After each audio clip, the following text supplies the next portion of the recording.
Bismillahirrahmanirrahim. Assalamu alaikum student. This is your teacher Mohammad Habib Amin and welcome to my YouTube channel Medicology. So this is the lecture number 2 of MDCAT series of Medicology. And पिछले video के अंदर हमने आपको पता है कि हमने ये सेल्यूलर लाइफ का टॉपिक स्टार्ट किया है, जिसके अंदर पिछली वीडियो के अंदर डिस्कवरी ऑफ वायरस पढ़ा था, जिसके अंदर थोड़ा सा इंट्रोडक्शन लिया था ये सेल्यूलर लाइफ का, उसके कुछ की फैक्ट्स पढ़े थे। फिर डिस्कवरी ऑफ वायरस को पढ़ा स्टार्ट किया, जिसमें हमने टोबैको मोज़ाइक वायरस की डिस्कवरी को देखा, और फिर उसके बाद जो है हमने बैक्टीरियोफेज वायरस की डिस्कवरी को देखा, HIV को देखा। ये 3 वायरसेस की डिस्कवरी को हमने पढ़ा, जो कि हमारे सिलेबस में गिवन था। अ, फिर कुछ MCQs को सॉल्व किया हमने, कि किस तरह के MCQs इससे बन सकते हैं, कुछ सैंपल, और फिर उसके बाद उसमें टेस्ट भी गिवन था। सो सिमिलरली आज भी हम इसी तरह से स्टार्ट करेंगे। आज का जो हमारा टॉपिक है वो है जनरल स्ट्रक्चर ऑफ वायरस। तो पहले जनरल स्ट्रक्चर को डिस्कस करेंगे, फिर बैक्टीरियोफेज के स्ट्रक्चर को डिस्कस करेंगे, और फिर HIV को और TMV के वायरस को। तो ये सारी चीज़ें हमने देखनी है। जब या अगर आपने पिछली वीडियो नहीं देखी तो आई बटन पे क्लिक करके आप देख सकते हो, वरना फिर जो है डिस्क्रिप्शन बॉक्स में गिवन है, आप उस लिंक पे जाओगे, उस वीडियो को देख सकते हो। अच्छा जी, और आज भी इसी तरह से करना है बेटा। आज आप जो है इस वीडियो को देखोगे, टॉपिक को समझोगे, फिर उसके बाद टेस्ट इसका गिवन है डिस्क्रिप्शन बॉक्स पे, उस पे जाओगे, टेस्ट अटेम्प्ट करोगे और मुझे अपना स्कोर बताओगे। So without wasting any time हम स्टार्ट करते हैं। सो बेटा हमने जनरल स्ट्रक्चर को पहले डिस्कस करना है। तो यूजुअली जो है वायरस की जब हम बात करते हैं तो उसके दो पार्ट्स होते हैं। एक उसका आउटर कोट होता है और उसका इनर कोर होता है। सही है, यानी इनर कोर जो भी होगा उसके अंदर DNA RNA व्हाटसोएवर, और उसके बाहर एक आउटर कवरिंग होगी। सही है, तो ये स्ट्रक्चर होता है उसका। अच्छा भाई, अब इसके बाद जो है हमारे पास सबसे पहले हम डिस्कस करते हैं आउटर कोट को। सही है, आउटर कोट को हम डिस्कस करते हैं। तो outer covering of virus which is also called as capsid. जो हमारे पास आउटर कवरिंग है उसको हम कैप्सिड कहते हैं। In some virus envelope is also present. कुछ वायरस में कैप्सिड के बाहर इन्वेलप भी प्रेजेंट होता है, यानी फॉर एग्जाम्पल ये कैप्सिड है तो इस कैप्सिड के अलावा एक इन्वेलप भी मौजूद होगा वायरस के अंदर। सही है, तो जिनमें इन्वेलप प्रेजेंट है तो उनमें इन्वेलप और कैप्सिड दोनों को मिला के कोट बोलेंगे, और जिसके अंदर इन्वेलप नहीं है उसको सिर्फ कैप्सिड को ही कोट बोलेंगे। तो कैप्सिड को पहले हम डिस्कस करते हैं, फिर इन्वेलप को करेंगे। कैप्सिड जो होता है, कैप्सिड क्या लिखा है पहली लाइन के अंदर, capsid is made up of identical units of proteins called capsomere. Capsid जो होता है वो जिस प्रोटीन से बना होता है उसको हम कैप्सोमेयर कहते हैं। The arrangement and number of capsomere are specific and particular kind of virus. देखो अरेंजमेंट जो होती है वो, और नंबर्स जो होते हैं कैप्सोमेयर के, वो बिल्कुल हर वायरस के अंदर स्पेसिफिक है। जैसे कि मैंने यहाँ एग्जांपल लिखी है, 162 कैप्सोमेयर होते हैं। सही है, हर्पेस वायरस के अंदर। सही है, हर्पेस वायरस के कैप्सिड में 162 कैप्सोमेयर होता है। और इसी तरह से 252 कैप्सोमेयर्स होते हैं एडिनो वायरस के अंदर, जो कि कोल्ड कॉज करता है। एडिनो वायरस जो है क्या कॉज करता है, कोल्ड कॉज करता है, कोल्ड। अच्छा जी, उसके बाद क्या लिखा है, कैप्सिड में भी पॉलीहेड्रॉन। कैप्सिड की जो शेप हो सकती है वो पॉलीहेड्रॉन हो सकती है। अब पॉलीहेड्रॉन का मतलब होता है मल्टीपल हेड्रल स्ट्रक्चर, वो भी हम पढ़ेंगे, जिसमें या तो स्फेरिकल वायरस होगा या तो आइकोसाहेड्रल होगा, या तो पॉलीहेड्रन होगा या तो फिर हेलिकल स्ट्रक्चर होगी। तो दो चीजें हो सकती हैं, या तो पॉलीहेड्रॉन, पॉलीहेड्रॉन है तो या तो उसमें स्फेरिकल होगा या तो आइकोसाहेड्रल होगा या फिर हेलिकल। सही है। अच्छा जी, अगर आइकोसाहेड्रल है तो कैप्सोमेयर जो है उसमें 20 ट्रायंगल्स मौजूद होंगे। अभी हम इसके स्ट्रक्चर को डिस्कस करते हैं। जबकि हेलिकल में क्या होता है, कैप्सोमेयर जो है अरेंज होते हैं हॉलो कॉइल में, जैसे स्प्रिंग की तरह। इस तरह से मैं आपको दिखा देता हूँ। ये हेलिकल अरेंजमेंट है, देखो बीच में ये RNA मौजूद है, और उसके बाहर जो है आपका ये जो है, ये देखो ये कैप्सोमेयर अरेंज है, ऐसा लग रहा है कि कोई स्प्रिंग की तरह ऐसे घूमे हुए। और ओवरऑल देखें तो ये एक रॉड लग रहा है। ओवरऑल देखें तो एक रॉड लग रहा है, बट इस रॉड के अंदर ऐसे कैप्सोमेयर इस तरीके से मौजूद है। सही है, तो ये हेलिकल स्ट्रक्चर होता है। तो आई डू होप ये बात क्लियर हो रही होगी आपको। अब जब अगर हम आइकोसाहेड्रल की बात करते हैं तो आइकोसाहेड्रल में देखो ये कैप्सोमेयर है। सो ऐसे कैप्सोमेयर से मिलकर हमारे पास ऐसे एक क्या बन जाता है, फैसेट बन जाता है। ये एक कैप्सोमेयर है, इस कैप्सोमेयर से एक ट्रायंगुलर फैसेट बन जाता है, और ये 20 ट्रायंगुलर फैसेट से हमारे पास एक पूरा आइकोसाहेड्रल T1 बनता है। तो देख रहे हो, अब ये जो इसके एजेस है ना, ये जो इसके एजेस हैं, ये वाले, सही है, ये एज, इसको हम कहते हैं वर्टिसेस। और ये जो है, ये जो पार्ट है, दिस इज कॉल्ड फैसेट। तो 20 फैसेट्स होते हैं, एक फैसेट के अंदर तीन जो है हमारे पास कैप्सोमेयर है। तो टोटल एक पूरे जो है इस इकोसाहेड्रल स्ट्रक्चर के अंदर टोटल 60, क्योंकि एक तीन कैप्सोमेयर से मिलके एक हमारे पास ट्रायंगुलर फैसेट बना है, और ये 20 फैसेट से मिलके एक स्ट्रक्चर बना है। तो अगर आप देखो तो 23 आर 60, सही है।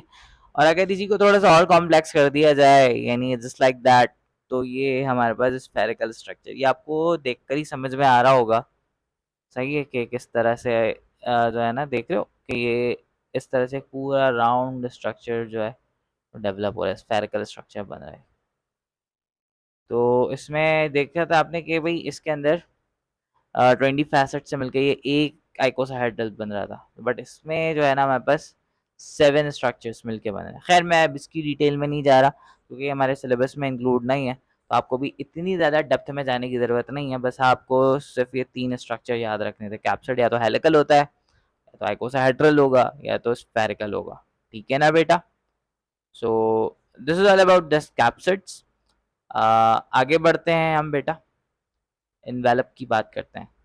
सही है, क्या लिखा है? In some virus another outer layer of lipoprotein is also present which covers the capsid, this lipoprotein layer is called envelope. यानी बेटा कैप्सिड के बाहर, फॉर एग्जांपल ये कैप्सिड है, इसके बाहर एक लिपोप्रोटीन की लेयर होती है, जिसको हम क्या कहते हैं? एनवेलप कहते हैं, which is also provided by glycoprotein spikes which help to recognise the hole. यानी सिर्फ ये एनवेलप नहीं होता, बल्कि ये इसके बाहर ऐसे ग्लाइकोप्रोटीन से बनी हुई स्पाइक भी होती है। तो याद रखना कि ये एनवेलप किसका बना हुआ है? लिपोप्रोटीन्स का बना हुआ है। और ये स्पाइक्स किसकी बनी हुई है? ग्लाइकोप्रोटीन्स की बनी हुई है। सही है। so this may be asked in MCQ, so you have to remember that. The lipoprotein layer of envelope is derived from the cell surface membrane of host. अब ये लिपोप्रोटीन का जो envelope होता है, ये कहाँ से बनता है? Cell surface membrane of host cell. For example ये सेल था जिसके अंदर वायरस था, अब वायरस रेप्लिकेट होगा तो ऑब्वियसली सेल को बर्स्ट करेगा। जब वो बर्स्ट होगा तो इस सेल की जो सेल मेम्ब्रेन है उसको यूज करके ये अपना एनवेलप बनाएगा। अच्छा, सिर्फ इसकी सेल मेम्ब्रेन नहीं होती, बल्कि उसमें वायरस का अपना इनकोडेड प्रोटीन भी होता है। तो ऑब्वियसली ये सेल मेम्ब्रेन का लिपोप्रोटीन नहीं होता, बल्कि इसमें वायरस का अपना इनकोडेड प्रोटीन्स भी होते हैं। तो ये इस तरीके से एनवेलप की फॉर्मेशन होती है। ठीक है ना बेटा? तो क्या क्या बात बताई? एनवेलप जो है लिपोप्रोटीन का बना हुआ होता है, और उसके बाहर ग्लाइकोप्रोटीन के स्पाइक्स होते हैं। ये लिपोप्रोटीन कहाँ से आता है? ये cell surface membrane, cell membrane से आता है होस्ट के। और सिर्फ लिपोप्रोटीन नहीं होता, बल्कि इसके अंदर वायरली इनकोडेड प्रोटीन भी होते हैं, वायरस का अपना बनाया हुआ प्रोटीन भी इस इन्वेलप में जगह जगह पे मौजूद होगा। सही है।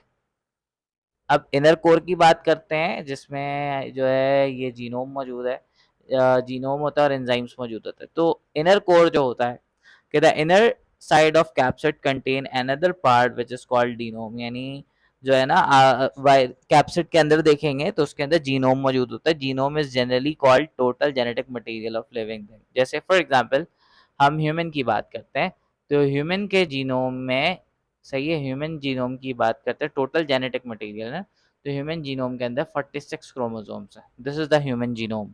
और इस 46 क्रोमोसोम के अंदर मोर और लेस 35,000 जीन्स मौजूद है।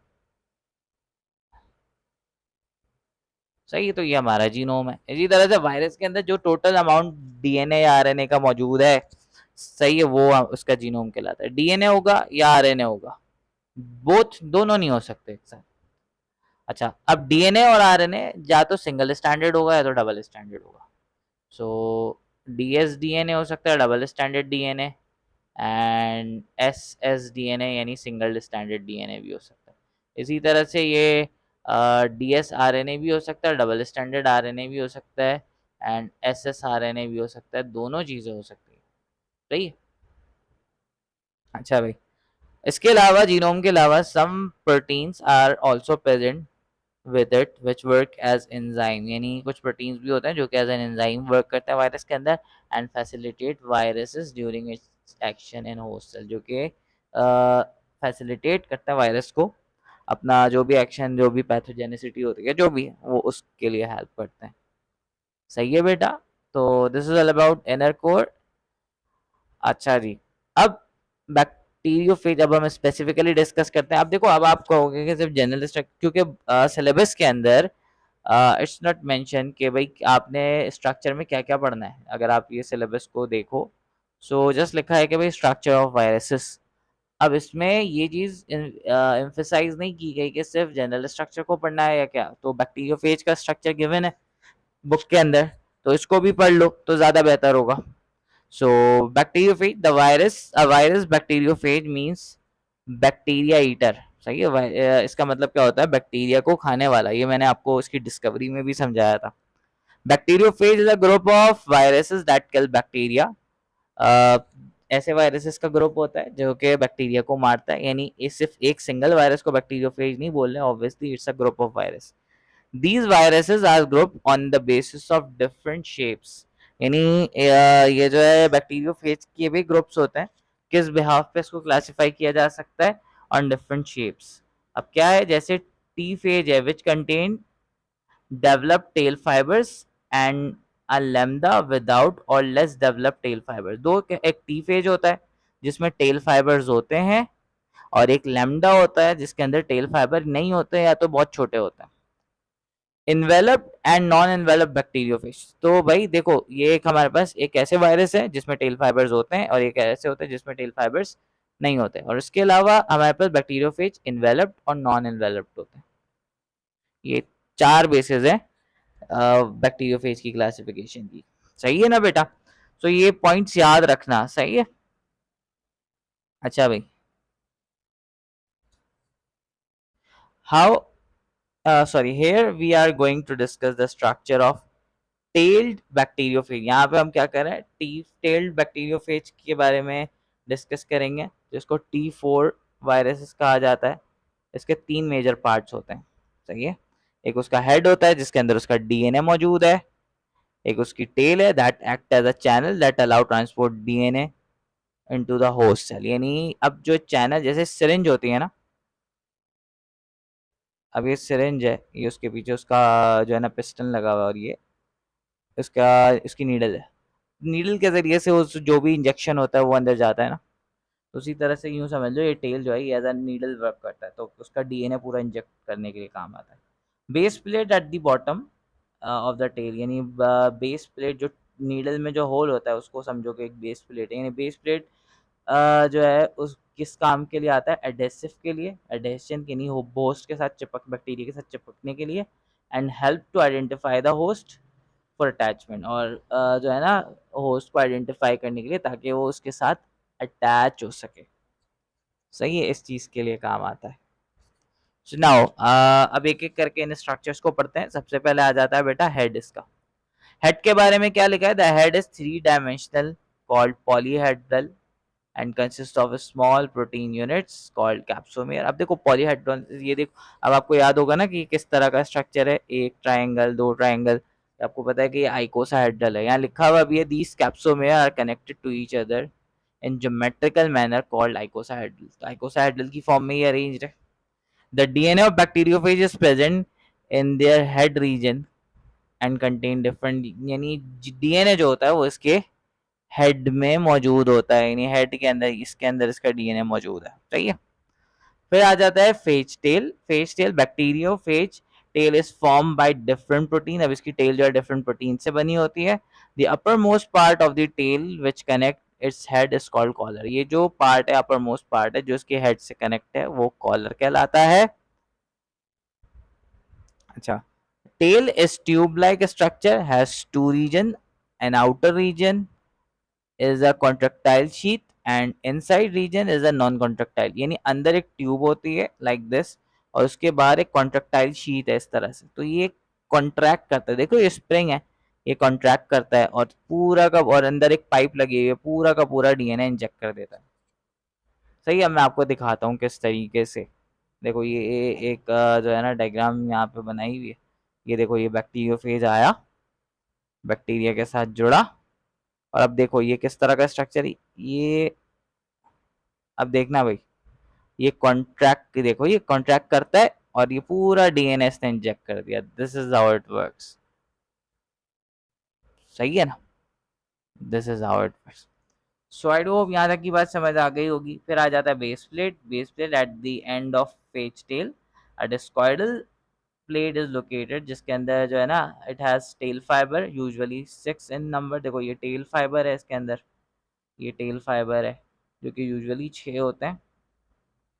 सही है, these fibers provide a strong attachment with host cell and its adsorption apparatus located on the distal and recognize host cell receptor and ensure DNA transfer to the cell cytoplasm. अब एक चीज समझना, ये जो टेल फाइबर है ये attachment में help करते हैं। और एड्सॉर्प्शन, एड्सॉर्प्शन का मतलब क्या होता है? फॉर एग्जांपल बेटा ये एक लेयर है, अब इसके अंदर कोई चीज चली जाए तो वो एब्जॉर्प्शन है, लेकिन अगर इसके सरफेस पे जाए तो वो एड्सॉर्प्शन है। तो ये टेल फाइबर एड्सॉर्ब हो जाता है और ये पूरा डीएनए जो है ना इस बेस प्लेट के जरिए से इंजेक्ट कर देता है, जैसे अभी मैंने आपको डायग्राम में दिखाया, वीडियो में दिखाया गिफ के अंदर।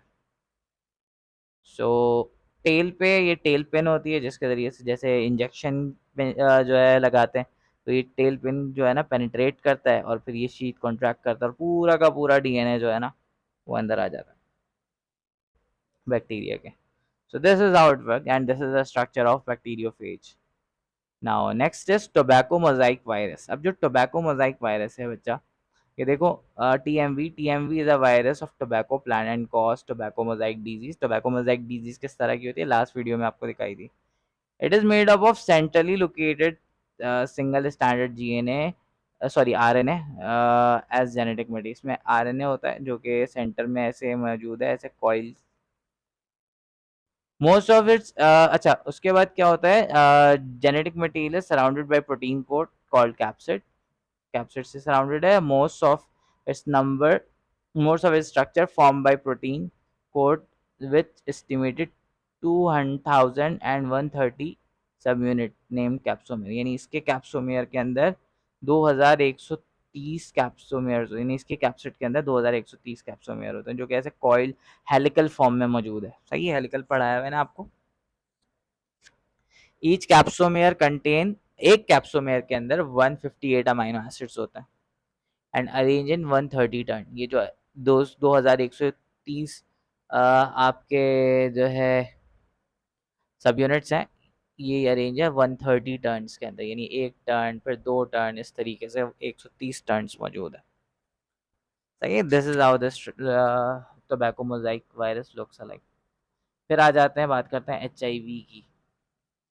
एचआईवी में क्या है? HIV belong to the group of retrovirus. देखो रीट्रोवायरस होता है जो आपको बताया था कि भाई जो कि नॉर्मली डीएनए से आरएनए बनता है, तो अगर जो आरएनए से डीएनए बनाता है वो रीट्रोवायरस का, which are known to use their genetic material for reverse transcription. देखो डीएनए से आरएनए बनना ट्रांसक्रिप्शन, और आरएनए से डीएनए बनना रिवर्स ट्रांसक्रिप्शन, तो रिवर्स ट्रांसक्रिप्शन की वजह से उसको स्पेसिफिकली रीट्रोवायरस कहते हैं। HIV is about 60 time lesser than an RBC. RBC के मुकाबले में HIV का साइज जो है 60 गुना छोटा होता है। आपको तो आरबीसी का साइज कितना होता है?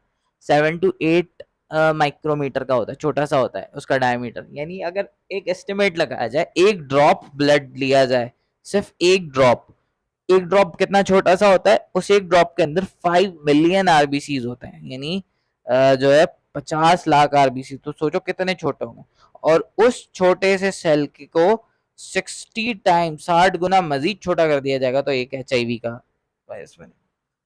तो किस तरह का होता है बेटा HIV? It is spherical in shape and contain 2 RNA. Spherical in shape होता है, 2 आरएनए इस पे मौजूद होता है। In somewhat coiled and folded with 9 genes, और इसमें कितना जीन होता है? 9 जीन होता है। सही है।